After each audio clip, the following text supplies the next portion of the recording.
नमस्कार। नुकताच भोर विधानसभा मतदारसंघातील निवडणुकीचा प्रचार संपत असताना या ठिकाणी संजय राऊत काय म्हणाले याची उत्सुकता मुळशी तालुका, राजगड तालुका आणि भोर तालुक्यातील सर्व मतदारांना असणारच आहे। तर खरं तर की शिवसेनेची तोफ संजय राऊत या ठिकाणी मुळशी तालुक्यामध्ये आले आणि त्यांनी अत्यंत महत्त्वाची सूचना या ठिकाणी केली।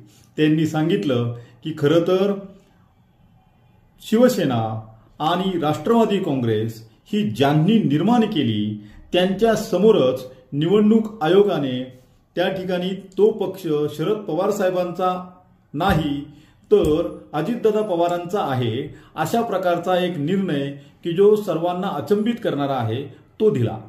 परंतु तो निर्णय निवडणूक आयोगाने जरी दिला असला तरी जनतेला तो पटलेला नाही। त्यामुळे मुळशी